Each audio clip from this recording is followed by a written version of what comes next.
Hey everybody, and welcome to the Deep Dive. We love to dig into the past here, and today we're going on a journey to explore revolutions. Ooh, revolution. Yeah, those moments when people say, you know what? Enough is enough. Enough is enough.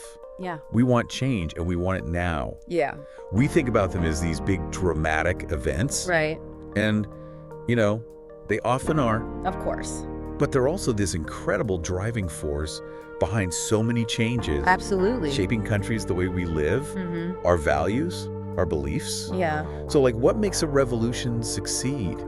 What makes it fail? Right. How have they impacted us? These are the big questions. These are the big questions we're going to uncover today. I'm excited. Me too. So, one thing that I find really interesting about revolutions is we often think of them as like a modern phenomenon. Right. But they've been around for way longer than you might think. Oh, yeah. Way longer. Right. People have always wanted change. Yeah. And they've always found ways to make their voices heard. So are we talking like ancient Rome chariot races, kind of old? Did people really revolt back then? Oh, absolutely. Think about ancient Mesopotamia thousands of years ago. Right. You had a city called Lagash, and its ruler, this guy named Urunimgina, Okay.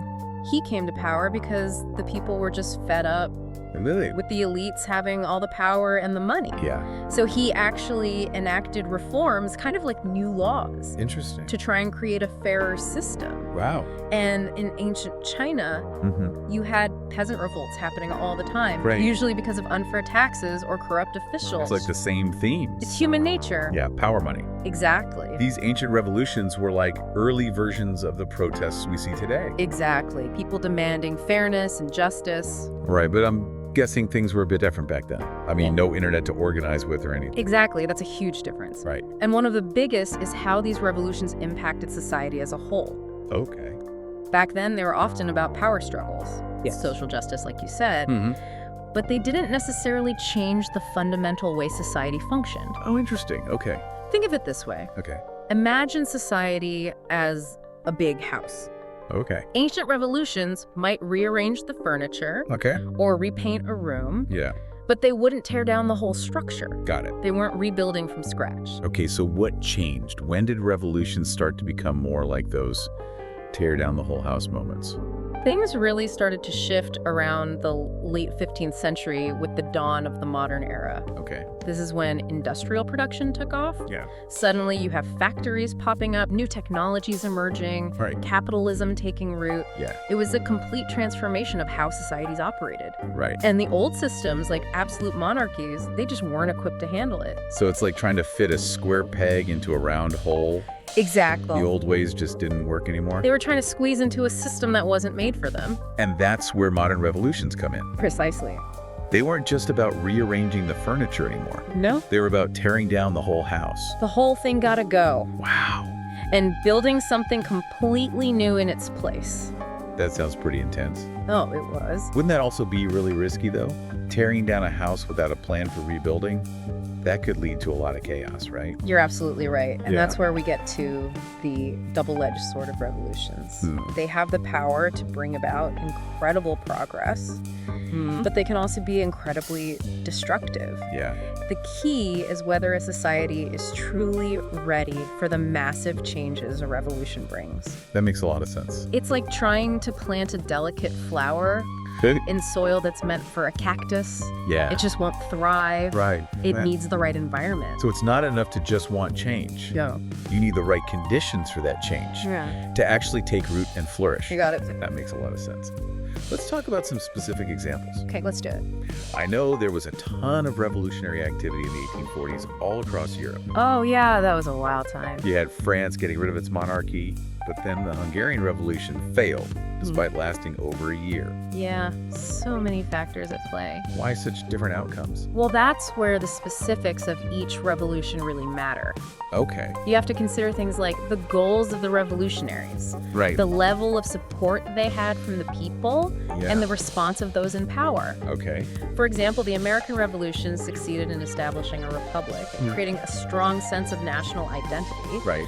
But revolutions in other places, like Mexico and China, Yeah. they had very different results Yeah. because of unique internal factors and global influences. Okay, so it's not just about wanting to change the world. No. It's about understanding the unique circumstances of each situation. Exactly. And how those factors can impact the outcome. It It is complex. It seems like after that wave of revolutions in the mid-1800s, things calmed down a bit, at least in some of the more developed countries.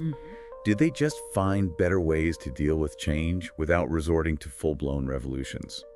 You're right, in many ways they did. Yeah. Reforms or changes made within the existing system became the more common way to address problems and create progress. Interesting. It was like making targeted renovations to that house we talked about, Okay.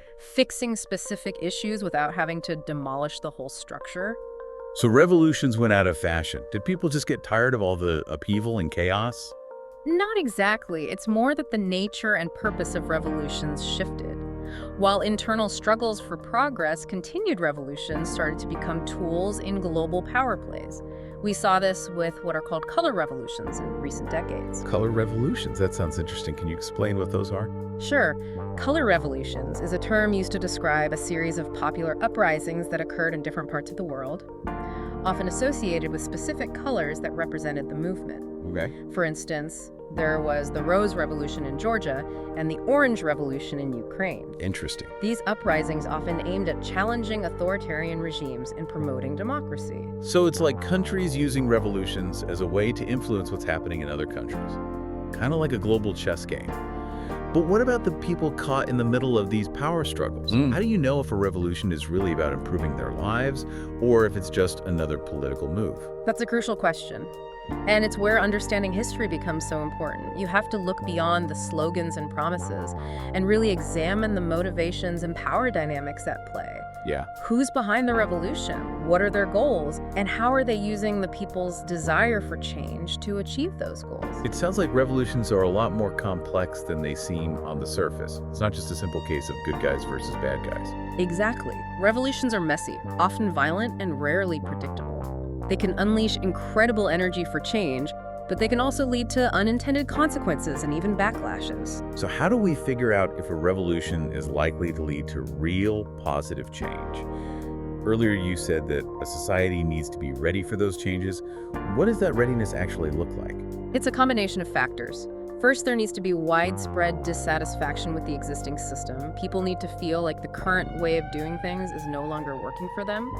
It's like a pressure cooker building up steam until it finally explodes. So it's about more than just being angry. It's about feeling like there's no other way to fix things except by starting over. That's part of it. Yeah. But there also needs to be a shared vision for a better future, a set of ideas and principles that can unite people across social divides and give them something to strive for. It's not enough to just tear down the old. You need a blueprint for the new. And that blueprint can't just be copied and pasted from somewhere else. Yeah. It has to be something that actually works for that particular country and its people. Precisely.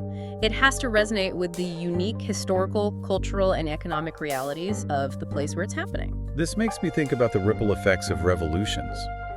How do they shape not only the country where they occur, but also the world around them? Revolutions can be incredibly contagious. They can inspire people in other countries to fight for their own freedom and rights. Think about the domino effect of the 1848 revolutions that swept across Europe, or the impact of the American Revolution, which inspired movements for independence in Latin America and beyond. It's like a spark that ignites a chain reaction, each revolution adding fuel to the fire. But do those flames eventually die down? Do revolutions have a shelf life? It seems there's a cyclical pattern to revolutions. They often emerge during periods of rapid social, economic, or technological change, when old structures and ways of thinking struggle to adapt. So are we due for another wave of revolutions? The world feels pretty volatile right now with all the technological advancements, climate change, and global interconnectedness. That's a question historians and political scientists are grappling with right now. There are certainly plenty of pressure points and grievances bubbling beneath the surface. But the world has also learned a lot from past revolutions. We've seen how easily they can spiral into violence and chaos. It feels like we're standing at a crossroads where the choices we make today will determine the course of revolutions tomorrow. And those choices involve not just leaders and governments, but also everyday citizens.